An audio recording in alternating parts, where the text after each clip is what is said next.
Çok kıymetli basın mensupları, değerli dostum, Distinguished Genel Sekreter members Stoltenberg, of Sayın the press, Cumhurbaşkanımızın konu olarak my ülkemizi dear ziyaret friend, ediyor. Bugün Secretary kendisini General burada Stoltenberg İstanbul is temsilciliğimizde ağlamaktan visiting büyük bir Turkey as memnuniyet guest duyuyorum. of our Biraz president. sonra I'm very Milli happy Savunma to be Bakanımız Hulusi hosting him Akar'ın da here katılımıyla at çalışma the yerimizde premises of bir the araya geleceğiz. Ministry of Kendisi son olarak Foreign geçtiğimiz Affairs. Mart And ayında biliyorsunuz we ikinci last Antalya hosted him Diplomasi in March Forumu'nda at the misafir second ettik Antalya Türkiye'de. Diplomacy Ve Forum. Antalya He'll be Diplomasi talking to Forumu'na da the Minister of çok önemli Defense katkıları after this olmuştur. meeting. Bunun And için during the ayrıca Antalya çok teşekkür Diplomacy ediyorum. Forum, he Bugün Sayın contributed greatly Stoltenberg'le ve to ekiplerimizle the NATO forum. gündemindeki konuları We had the değerlendirme opportunity fırsatımız to oldu. discuss the issues Madrid on zirvesi çok başarılı bir NATO's zirveydi agenda. ve The Madrid summit in zirvesinde Madrid alınan was very kararların successful, takibini and we yaptık. followed up on Ama the bu kararların decisions of the takibi Madrid esas summit. But bu of ayın course, the sonunda real Bükreş'te follow-up düzenlenecek of NATO the Dışişleri Bakanları decisions toplantısında will yer be alacak. at Dolayısıyla the meeting bu of NATO toplantının da ministers of foreign hazırlıklarını ele affairs in almış Bucharest at the end olduk. of this month, Yine and we also NATO'nun delved into the zirvesi preparatory hakkında da görüş stages of this alışverişinde summit. We exchanged ve opinions NATO'nun on gündeminde NATO summit in biliyorsunuz tehditler Vilnius. var. There are threats on NATO's agenda. Terrorism, especially, is one of the most important threats against NATO. We also deliberated on our joint struggle against terrorism. And this year, as you know, marks the 70th anniversary of Turkey's membership to NATO. Turkey has been a responsible and leading member of NATO, and it is continuing to contribute to all efforts of NATO in the spirit of solidarity of the alliance. In the aftermath of the war in Ukraine, we will also provide additional support to the enhanced deterrence and defense posture of NATO. We also talked about the situation in Ukraine and its reflections in the region and around the world. Our principled stance vis-à-vis the situation in Ukraine is very clear. It's crystal clear. We fully support Ukraine's territorial integrity, independence, and sovereignty. And I would also like to take this opportunity to underline a few points. The grain exports problem through the Black Sea has been resolved thanks to the efforts of the President of Turkey, but it was, as you know, a 4-month deal. It needs to be uninterrupted and seamless, and under the auspices of our President, will continue to do our utmost best here. The uninterrupted flow of grains is critical, and it needs to go to those who need it most. I visited 3 African countries last week and saw how afraid they are of any reduction in the grain. And we need to understand that any disruption in shipments will mean one less loaf of bread on the tables of millions of people who are already fighting hunger, and therefore we need to really do our best. And it is imperative that we work on resolving the situation in Ukraine. It's imperative to resort to diplomacy despite all challenges for clashes to end. And we've talked about all these issues with Secretary General. Turkey will continue its efforts towards these objectives. The enlargement of NATO and Sweden's and Finland's accession bids were also on our agenda. As you know, in Madrid, we undersigned a trilateral memorandum, and the Secretary General was very influential, was a key figure in making it possible, and authorities of both countries are now underlining their commitment to the memorandum. But what matters most, of course, is the concrete fulfillment of the issues covered in the memorandum. The new government, because we knew the outgoing government could not do much, but the new government is determined, and the new Prime Minister of Sweden will visit our country next week. He will have the chance to meet him and to talk about these issues. There's also a trilateral experts mechanism, and the first meeting took place in Helsinki. The next meeting will take place in Stockholm, and these meetings, expert-level meetings, will also allow us to look at the steps forward. With these thoughts, I'd like to welcome my friend Jens and leave the floor to him. Jens, welcome. Minister Çavuşoğlu, dear Mevlüt, thank you so much for your warm welcome. It's always a pleasure to be back here in Istanbul and to meet with you. Turkey is a highly valued NATO ally, making important contributions to our shared security. You play a major role in the fight against terrorism, including in our mission in Iraq. You are also contributing to our maritime and air policing deployments and contributing to our collective defense in many other ways. NATO also contributes to the security of Turkey by augmenting your air defenses and through our air and naval presence in the Eastern Mediterranean and the Black Sea.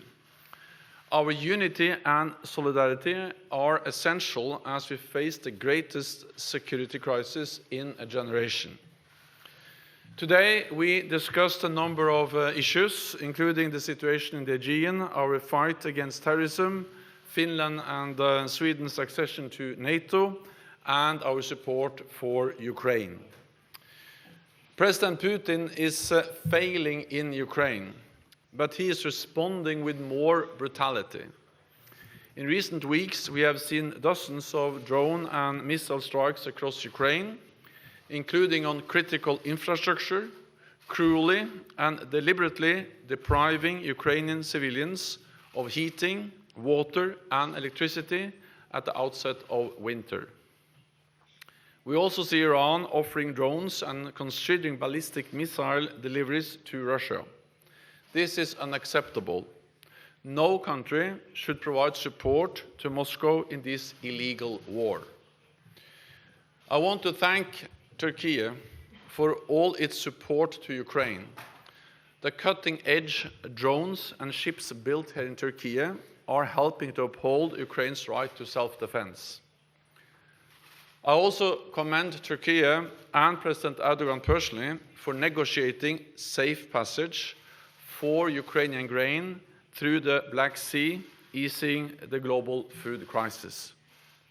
I welcome the continuation of the UN grain agreement and Turkey's efforts to maintain this lifeline on which hundreds of millions of people around the world depend.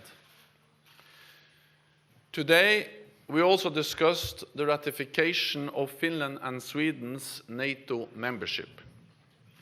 At the Madrid summit in June, all allies made an historic decision to invite Finland and Sweden to join NATO, and all allies signed the accession protocols. Turkey, Finland and Sweden also agreed a trilateral memorandum.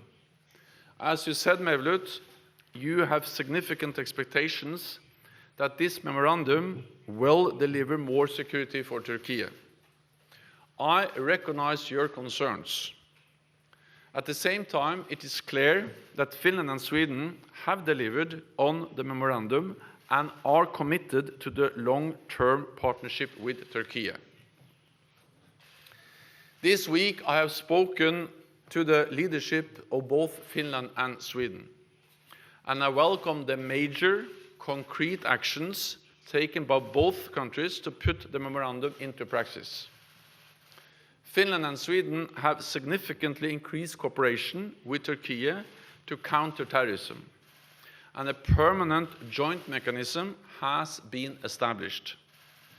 Sweden is passing new legislation prohibiting participation in terrorist organizations, including the PKK, and strengthening the tools on terrorist financing. More extraditions and expulsions are taking place. and restrictions on arms sales to Turkey have ended. Finland and Sweden have delivered on their agreement with Turkey. They have become strong partners in our joint fight against terrorism in all its forms and manifestations. And they are clearly committed to a long-term engagement with Turkey to address your security concerns. So it's time to welcome Finland and Sweden as full members of NATO.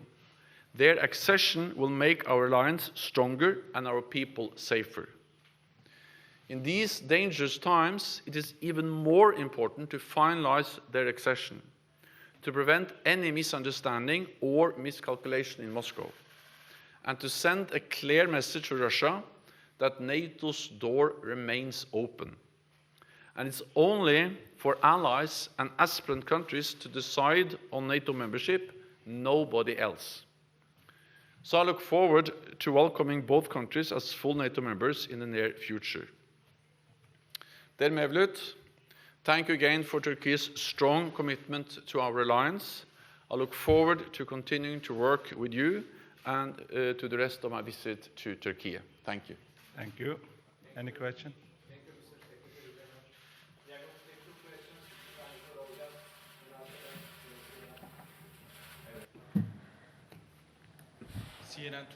This is CNN Turk, Mücahit Topçu, and my question is to both the Minister and Secretary General.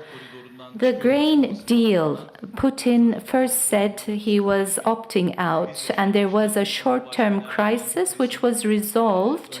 Yesterday, the president of Turkey said the issue was resolved and the grain shipments were in the pipeline. Now, can you tell us what you've talked about during your discussions about this grain deal? Turkey is doing a good negotiation between leaders. Do you think Turkey could also bring the parties to a ceasefire agreement? What are your thoughts? Çok teşekkür ederim sorularınız için. Thank you for these questions. The grain deal, when it was signed, led to a reduction in grain prices. In fact, it was the most important reduction. It was around 9% in recent history. But when Russia said it suspended the grain deal, the cooperation, grain prices went up by 4 or 5%, and that was a very rapid response, clearly creating concerns. And our president talked to President Putin by phone, and President Putin was constructive, approached the issue constructively. Our president also talked to President Zelensky. Our Minister of Defense talked to his counterparts, Russian and Ukrainian counterparts, also talked to the Minister of Infrastructure of Ukraine, which is the counterpart when it comes to the grain deal. And both parties were very constructive, and through President Putin's decision, President Putin came back to the grain deal, as our president also announced. Now, this deal needs to be extended. I talked to Mr. Lavrov, I talked to Mr. Blinken in the US, I talked to the Secretary General of the UN. You've probably followed these. It's very important that commitments made to Russia on grain and fertilizer shipments be kept. All our phone talks as well as correspondence show this very clearly. These concerns need to be eliminated. This doesn't mean supporting Russia. It's a deal, and for the deal to exist, the deal needs to be upheld. And we always say the grain and fertilizer of Russia are needed by everyone and mostly by the least developed countries. I went to Africa, as I said, and any hindrance on fertilizer exports will drastically cut production, agricultural production by 20%. So under the leadership of our president, we'll continue to put our best effort to maintain the deal. Now, you also asked about the war.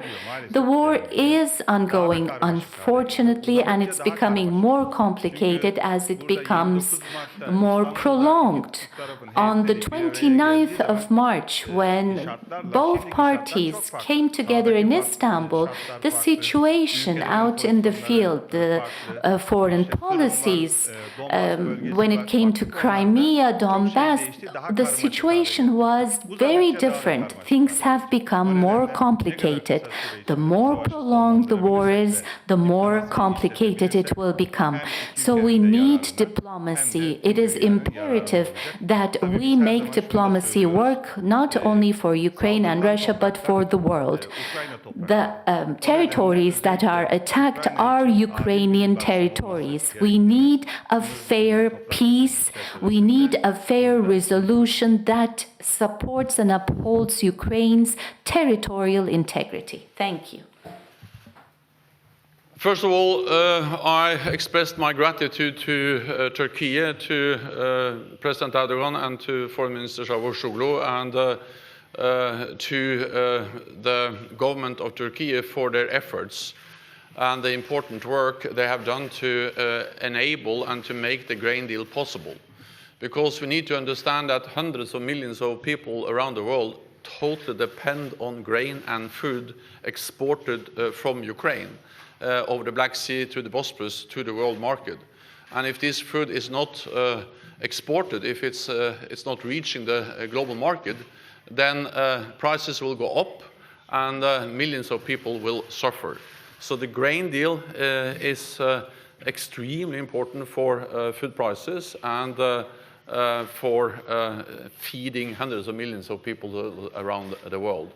And therefore, I commend Turkey for what they have done. I also commend Turkey, the President, the Foreign Minister, for the latest efforts to ensure that after the suspension we saw over the weekend, the grain deal is functioning and enforced again. And I also agree with Foreign Minister Çavuşoğlu that it is important that the grain deal is renewed and extended, because this has to continue. And this demonstrates the important role that Turkey has played in the conflict in Ukraine, not only by supporting Ukraine with essential equipment, with drones, with ships, with other humanitarian and military support, but also in facilitating diplomatic efforts, supporting and enabling the grain deal. Also, of course, the United Nations and others have participated and been part of this. But also the exchange of prisoners and other diplomatic efforts, which I think are extremely important in trying to at least reduce some of the effects of the brutal war which is going on in Ukraine. But let me just end with the following, and that is that the increased prices and the problems we have seen in the global food market is not caused by sanctions. It is caused by the war itself. So the best way of ending this is for President Putin to end the war. It is the war of aggression that is undermining and threatening the supplies of food from Ukraine to the world market.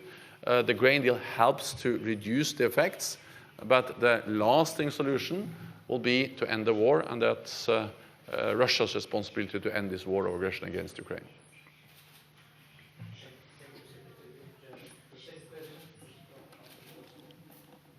Thank you. Good evening. I'm Hanne Christiansen from Norwegian Aftenposten. Mr. Foreign Minister, the Secretary General was very clear that Sweden and Finland have now lived up to the commitments in the agreement. Can you confirm whether when Turkey will be ratifying the applications and whether this will happen before the Turkish elections in 2023? Çok teşekkür ediyorum. Thank you.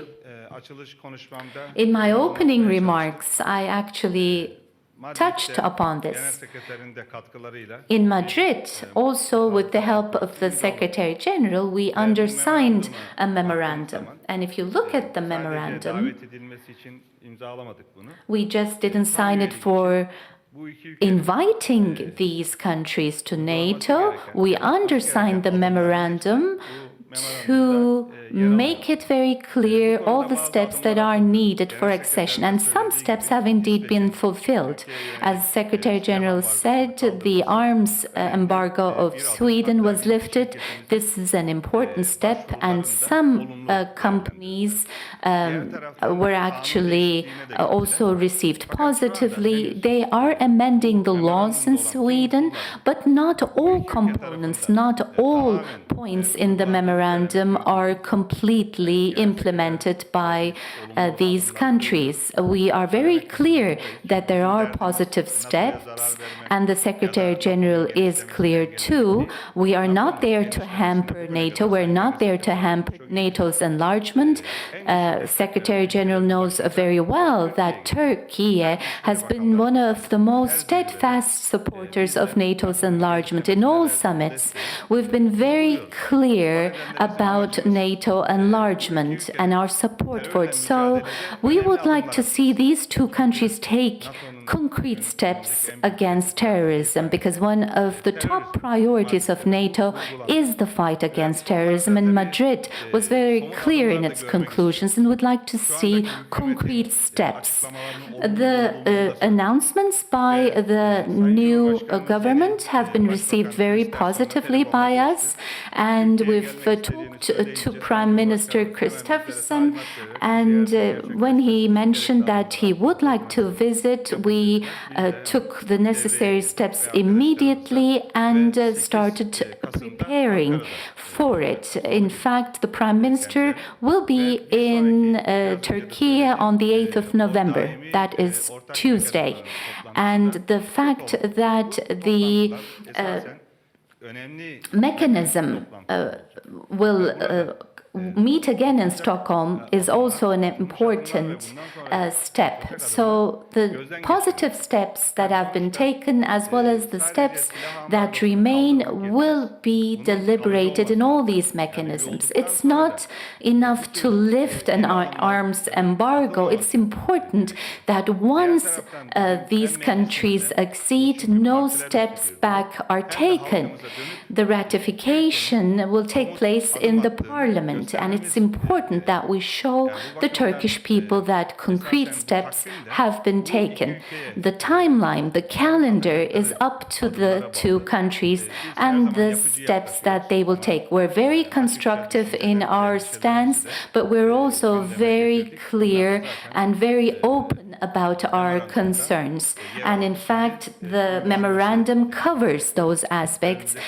We need to see its implementation, and we have an upcoming calendar and series of meetings to deliberate on these. But let me also say that we don't, relatively speaking, we don't have that much of a problem with Finland's stance. And we know that these two countries want to join together. They have said this clearly to NATO. NATO places importance on their joint accession, so we would like to see it too.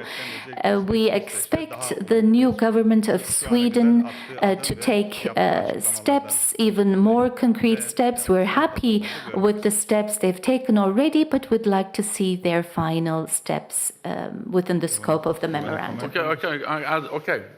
Please, sorry. First of all, I welcome strongly the decision taken in June by all allies, also Turkey. Second, what we have seen is that Finland and Sweden are implementing on legislation on stepping up cooperation with Turkey on fighting terrorism, and also removing restrictions on arms exports to Turkey. I have spoken over the last few days with President Niinistö of Finland, Prime Minister Kristersson of Sweden, but also Prime Minister Sanna Marin of Finland, and they all convey the same message, that this is important for them. They are living up to the joint memorandum, and they also see the value in actually working closer together with Turkey to fight terrorism, because that's also in their own interests.